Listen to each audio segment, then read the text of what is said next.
Salut à tous, Yas, et j'espère que vous êtes tous très bien. Donc aujourd'hui on se retrouve pour un Barça News, tout simplement avec des informations plus ou moins importantes et des trucs très importants. Donc juste avec la vidéo, donc n'hésitez pas à vous abonner et liker. Je vous dis comme d'habitude bonne vidéo à tous. Donc voilà, juste après le match nul hier face à Getafe, on a Xavi et on a Rafinha qui ont reçu des cartons rouges et on a récemment appris de la part de Mundo Deportivo, donc je sais pas si c'est une source à prendre au sérieux ou pas, que Rafinha était suspendu pour 2 matchs. Donc voilà, on voit que ça pourra laisser la chance à certains jeunes comme Yamal, comme Abdé, comme peu importe sur le côté droit, Ferran. Donc voilà, franchement d'un côté ça peut être un point positif pour eux, mais de l'autre on sait que Rafinha c'est un joueur très important pour le Barça. Je suis assez dégoûté en plus de ça. Dans les 2 prochains matchs on joue Villarreal, donc ça va être compliqué, mais bon, on peut faire confiance au Barça. Ils se sont lancés hier face à Getafe, je pense qu'ils seront en confiance pour les prochains matchs tout simplement. On continue ensuite avec une info qui a récemment éclaté où Neymar est officiellement à El Hilal. On a eu le Here We Go de Fabrizio Romano, tout simplement. Il signe pour 90 millions d'euros, signe pour 2 ans à El Hilal pour un contrat de plus de 200 millions d'euros il me semble. Donc voilà, c'est complètement mort au Barça, hein. Peut-être que El Hilal ils vont faire une petite action, ils vont prêter Neymar une saison au Barça, mais je pense que ça va être quasiment mort. Déjà qu'il signe que pour 2 saisons à El Hilal, donc je suis assez dégoûté. Le football est quasiment, ça va être compliqué, hein. C'est plus comme à l'époque avec Ronaldo, Messi, Neymar, etc.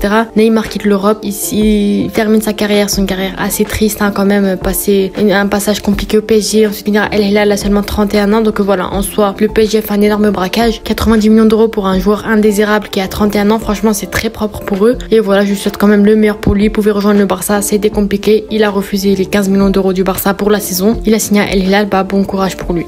On continue ensuite avec l'affaire Cancelo, tout simplement, où le Barça va officiellement faire une offre à Manchester City pour Joao Cancelo. C'est Fabrizio Romano qui l'a dit, donc ça reste assez sûr, ça reste assez... on peut faire confiance, tout simplement. Le Barça devrait faire une offre avec un prêt et une option d'achat. Donc potentiellement un prêt payant de 10 millions d'euros, peut-être, et une option d'achat 50-40 millions d'euros. Je pense que ça reste une très bonne affaire. À voir si Manchester City vont être d'accord. Pour le moment, le Barça, ils ont le OK de Joao Cancelo, mais je sais pas si encore s'ils ont réussi à négocier avec Manchester City. Ils vont bientôt faire une offre officielle, peut-être au City, ils vont craquer vu que c'est la fin du mercato, etc. Ça pourrait être assez compréhensible. En plus de ça, City veut vendre Cancelo, ils en ont pas forcément besoin. Sur les côtés, ils ont déjà Walker, il a déjà pris sa place, ils ont Aki, ils ont Akanji, donc voilà, Cancelo c'est un indésirable, ils ont plus besoin de lui. Et je pense que Cancelo reste une très bonne solution au Barça, tout simplement pour nos postes offensifs, pour Rafinha, etc. Parce que vraiment ça pourrait être très important, tout simplement. En plus de ça, par rapport à Araujo, il est très bon offensivement, il peut quasiment même jouer ailier, donc je pense que Cancelo ça reste une très bonne solution pour le Barça. Et Fabrizio Romano, il fait que de mettre des indices, il dit que bientôt le Barça va signer un latéral droit, tout simplement. Peut-être que ça reste Fresneda, peut-être que ça reste Pablo, peut-être que ça reste peu importe, un Foyt, Fresneda, mais peut-être que ça reste Cancelo aussi. Donc à voir dans les jours à venir jusqu'à la fin du mercato, c'est le 31 août. Le Barça attend de faire son offre et j'espère que Manchester City va accepter l'offre du Barça tout simplement.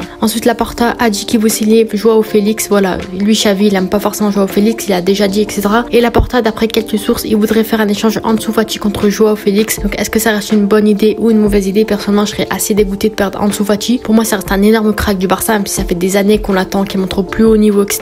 Mais pour moi il mérite du temps de jeu, il mérite voilà de montrer ce qu'il a montré durant cette pré-saison. C'est un énorme joueur avec un énorme potentiel. Pour moi Ansu Fati pourrait s'exprimer dans les années à venir au Barça. Et pour Joao Félix, c'est un joueur que j'apprécie énormément, mais voilà, je pense que je préfère un peu plus Ansu Fati. Il y a plus d'espoir en lui, c'est un joueur formé à la Masia, etc. Donc en soi ça me ferait assez mal de perdre Ansu Fati, mais d'un autre côté Joao Félix ça reste un énorme joueur. Il veut forcément le Barça, c'est le seul club qui veut. Ansu Fati contre Joao Félix, je pense que ça vaut quand même, hein. Mais voilà, à voir lequel va percer dans les années à venir, lequel va être un énorme joueur dans les années à venir. Mais je pense que en tout cas si on doit enlever Ansu Fati, je pense que Joao Félix reste un énorme joueur pour le Barça. Il nous manque un joueur offensivement. Bernardo c'est quasiment mort, Neymar c'est mort, et voilà, il manque plus que Joao Félix. Donc en soi j'espère que le Barça pourra peut-être le signer, mais avant je préfère qu'il signe un latéral droit, ça reste beaucoup plus important et c'est notre priorité. Continue ensuite, on termine avec Marcos Alonso qui est pas encore inscrit en Liga, qui pourrait être vendu parce qu'il est actuellement sur la liste des transferts. Il touche un énorme salaire, si on le vend ça va être très bon. On récupère un petit peu d'argent et on perd un petit peu de la masse salariale. En soi je pense que ça reste très intéressant de perdre Marcos Alonso, franchement on en a pas forcément besoin. Voilà, c'est très mauvais sur le côté gauche, défenseur central c'est mauvais aussi, on a déjà Eric Garcia et Inigo. Donc voilà, je pense que s'il est pas vendu par le Barça, il sera vite inscrit, hein. En Liga c'est pas un problème sur ça, c'est pas un énorme joueur, il va vite facilement être inscrit. Et voilà, c'était les news du Barça tout simplement. Donnez-moi vos avis en commentaire sur ces news, sur Neymar à El Hilal, sur l'échange Ansu Fati, Joao Félix. Sur ce, n'hésitez pas à vous abonner et liker. C'était à ciao.